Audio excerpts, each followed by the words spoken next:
Hello there, guys. Welcome back to another episode of E&Ftv. Today we are joined by Nikos Limnos, who is a revenue management professional.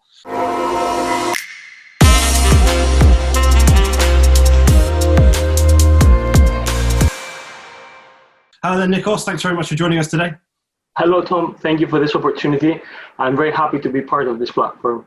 It's very much all about you guys. It's all about the candidates that are on the market right now, an opportunity for us to hear what you guys have to say.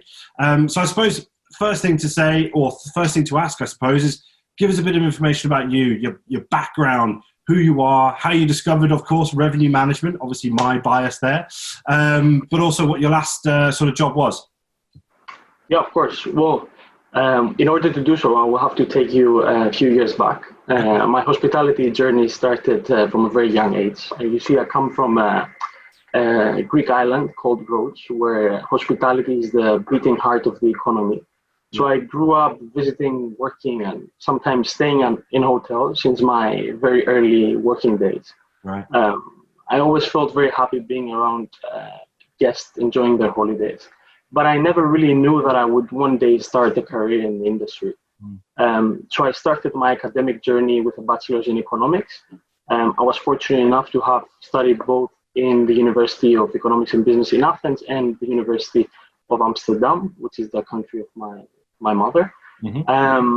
After my mandatory military service, I spent 6 months working at Dorian Partners, which is a hotel advisory firm in Greece. And that's pretty much when my career in the industry started. I decided that I wanted to learn more about the industry with a master's in international hotel management from the University of Surrey. So I dedicated that year to learning as much as possible about the industry. I attended lectures in the morning, worked operational shifts at the Holiday Inn in the afternoon, and then studied at night. And that was a chapter that was beautifully wrapped up with lifelong friendships with hospitality professionals and with first-class honors grades in both my dissertation and my degree score. So then, after that, I joined Hilton's graduate management program, a fast-track program developing individuals in front office, F&B, and sales managers. Which was an amazing opportunity that rotated me throughout all the departments of the hotel. I could finally put my theory into practice and learn from industry experts in a property of 600 rooms in Kensington. Up until that time, my knowledge of revenue management was only from a course that I took in my master's. A course that I really enjoyed because I could use my economics background as an advantage and score well in assignments, which helped me spend less time studying for it. That's why after my Hilton experience, I accepted an offer and joined RBH's team as a revenue management analyst.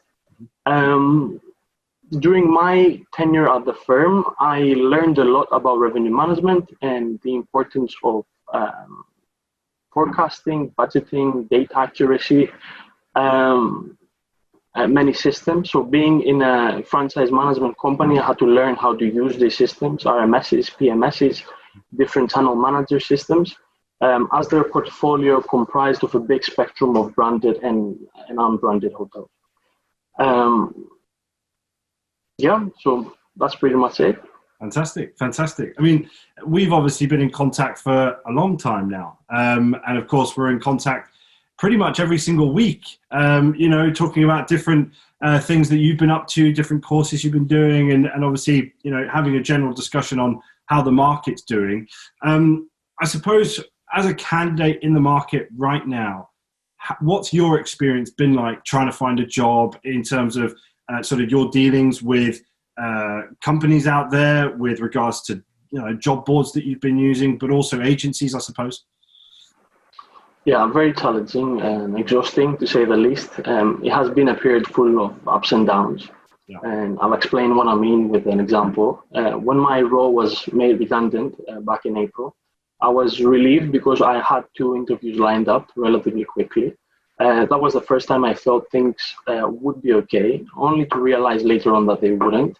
both of the offers were pulled back because of the pandemic, and it has been like that ever since.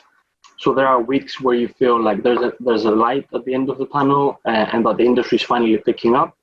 And then there are weeks where you are at the brink of giving up, maybe, because the job market is very dry. And I find that volatility in emotion to be very dangerous if left unmanaged. It is very easy for any one of us to end up on a sofa, which could in turn lead to so many other issues. Yeah. But yeah, unfortunately, that's the reality right now. Employers are unfortunately spoiled for choice, with candidates now applying for jobs that they might be overqualified for. The problem is not really that there are limited jobs out there, but there are so many candidates applying for these jobs, which makes a competitive market, an already competitive market, so much more competitive. Yeah, I completely agree with you, and it's obviously it's a shame that you found yourself in this situation along with a lot of other people. I suppose, how have you kept yourself motivated during this period of time? I know it's very easy for people to say, oh, you need to stay motivated, you need to keep yourself busy or whatever, but it can be quite difficult in times like this. You know, things can get on top of you in terms of, you know, just not feeling like you're going anywhere or whatever like that. So yeah, how have you kept yourself motivated?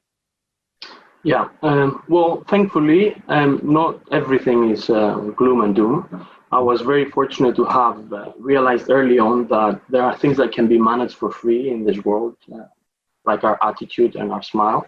There are always two sides to a coin. And although being unemployed does come with a shortage in income, it does offer time in abundance, which is a resource that sometimes can be more valuable than money. Yeah. So I acknowledged early on that developing myself and going after my goals would now have to be my full-time job.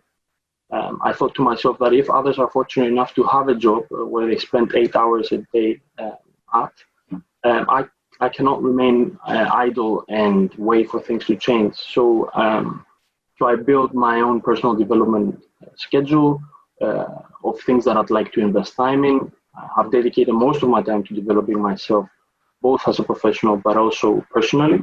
A few examples are from learning how to blind type and getting certified as a Microsoft Office specialist, to learning how to manage databases with SQL and how to visualize data with Power BI, and watching all the episodes of Revenue Hacks to keep my revenue management skills sharp. And E&Ftv, I'm sure. In E&Ftv. Water that plant. Plant water. But yeah, amidst of it all, I realized that while these things are all great, without balance, I would not be able to keep going. So I scheduled time for other areas in my life. Right. I'm now learning how to salsa dance. I have accepted a challenge of reading one personal development book a week. It's not always a week. Sometimes it's 2 weeks, but I'm trying. Going to the gym 5 times a week. Fantastic. Stuff like that. Yeah. And I suppose, you know, these are things that have obviously kept you going and kept you motivated. As we've already discussed, there are a lot of people on the market right now, a lot of people that are feeling the pressure, feeling down, feeling like they're worth very little at the moment. You know, not a lot of people recruiting, but where they are, maybe a lot of people aren't getting those jobs. What advice would you give to other people in the same situation as you right now, looking for a job? What advice would you give to them? Well, it sounds cliche, but it's only natural to say this after answering your last question. This time off can be considered as a great gift. It is a chance to invest in ourselves, to mend broken relationships, to focus on other areas of our lives which we might have neglected in the past, and to reevaluate and re-strategize our goals and aspirations. I think that this is something that we shouldn't forget. Time goes on. Even if we're unemployed, we still have to do things to become better. And another tip is worth mentioning is to be open to new things and new approaches. So if cold applying to 100 jobs a week is not working for you, send direct messages to people working in companies that you love to work for. I haven't gotten any offers doing this yet, but I have built my network a lot, and I have learned a few things about these companies in the process. It's always great to see these people responding to your messages and helping either way they can, either by forwarding your CV to the HR department or by offering advice and tips. But no matter what, we should never give up or end up on the sofa. And I believe that this thing is temporary and things will get better. This is how the world works in cycles. So.